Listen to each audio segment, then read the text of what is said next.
La Manu va développer sur les campus une véritable démarche pour permettre aux étudiants de découvrir et de connaître, de se représenter les perspectives professionnelles possibles qui s'offrent à eux. De permettre aux étudiants de révéler, de connaître, de savoir valoriser leurs propres compétences. C'est permettre aux entreprises de connaître les étudiants des universités, leurs diplômes, leurs compétences, et organiser la rencontre directe et régulière sur les campus entre les étudiants, les entreprises et les professionnels.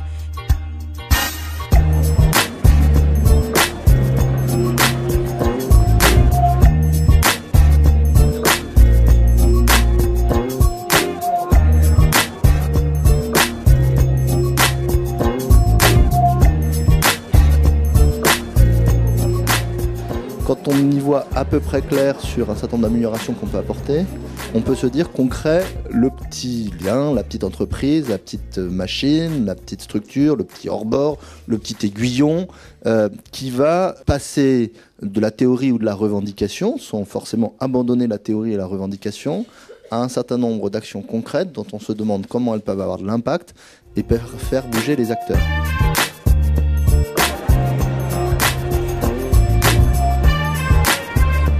J'ai pu faire une simulation de recrutement. Je suis assez contente parce que j'ai eu un très bon débriefing.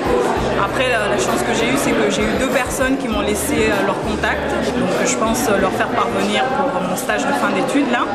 Et puis par la suite, vous communiquer une bonne nouvelle, j'espère.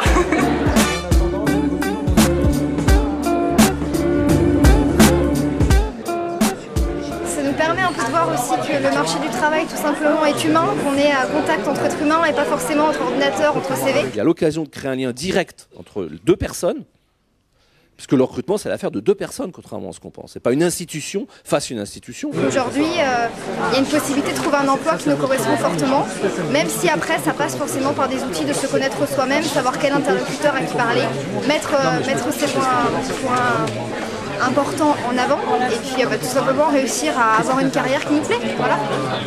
On a plein d'institutions. On a plein de choses dans les universités qui se sont développées avec des agences. On a du côté des missions locales des choses qui ont été faites. On a du côté des entreprises plein de choses qui ont été faites avec les DRH. Mais c'est la première fois qu'on dit « Ok, maintenant c'est les étudiants qui s'en occupent ».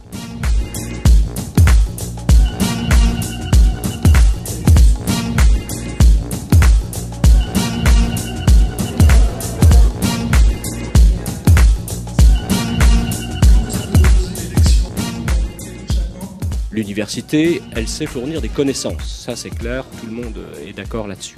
On peut développer des compétences professionnelles dedans. Mais il y a des compétences qu'on ne sait pas faire et qu'on ne peut peut-être pas faire en dehors de l'initiative étudiante. Ce sont les compétences liées au comportement, à l'attitude. Alors à l'attitude dans l'université, mais aussi l'attitude dans l'entreprise. Et je crois que les recruteurs, c'est ce que j'entends dire très souvent, sont très attentifs à ces compétences de comportement. Donc ce sont des valeurs qui peuvent se développer sur la base de l'initiative étudiante. Bonjour à tous, je vous présente, je suis donc David Christian-Pongy, étudiant en droit à Paris 5. Et je commencerai tout d'abord par souhaiter la bienvenue aux professionnels qui sont là parmi nous, mais aussi aux étudiants et tout cela au nom de la Manu.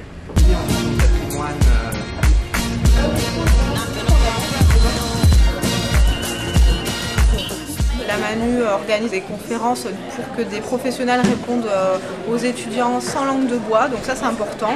On n'est pas là pour faire la pub vraiment de notre entreprise, on est là pour vraiment aider les étudiants et leur apporter notre expérience. Je m'aperçois que de plus en plus, vous faites aussi plein de choses dans différents clubs, associations, dans le domaine artistique, et tout ça, derrière, ça peut être valorisé aussi, et c'est des facteurs qui peuvent jouer au niveau de l'entretien. Ils ont parfaitement leur place dans l'entreprise, il n'y a pas de complexe à avoir pour les universités, ça implique en plus des qualités qui lui sont propres, c'est-à-dire de l'autonomie. À l'université, vous devez quand même bosser vachement par vous-même, donc autant de qualités qu'on pourra remettre à son compte dans le monde de l'entreprise. Donc il n'y a pas de handicap. Le seul handicap, c'est le manque de confiance qu'ont les élèves, parce qu'on leur a dit tout à fait autre chose que ce que je vous dis là.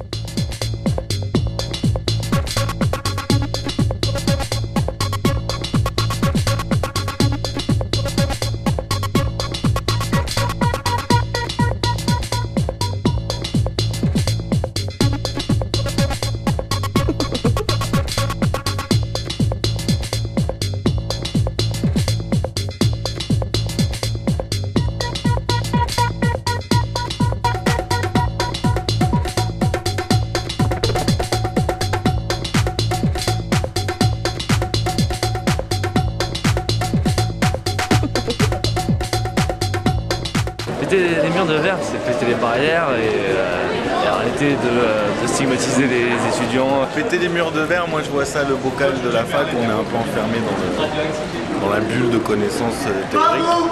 On voit là où on veut aller, mais il y a une barrière invisible et on ne peut pas y accéder, quoi. Pour moi, c'est ça, péter les murs de verre. Il faut péter ça pour pouvoir y accéder. Quand on est dans son université, je pense aussi qu'on est un petit peu dans son cadre, et en sortir régulièrement, c'est essentiel. Donc bravo à la Manu pour ça.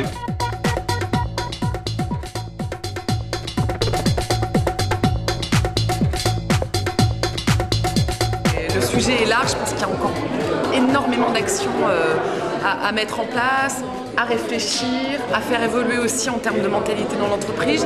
Je pense qu'on est à l'aube vraiment de belles évolutions. L'ambition de notre pays de construire une économie de la connaissance dans laquelle bien c'est le développement, l'investissement dans la matière grise qui fera la performance des compétences et des pratiques. Tous ces défis là qui sont devant nous, je crois, exigent vraiment la participation de tous à fabriquer ce lien entre le monde des études et le monde du travail. Je vois la Manu comme un réel soutien, mais également une dynamique pour construire son avenir. On n'est pas là pour se défiler, c'est-à-dire qu'il faut se prendre en main et que ça ne sert à rien d'être une population de personnes qui subissent, mais qu'il faut agir et voilà, pour notre avenir.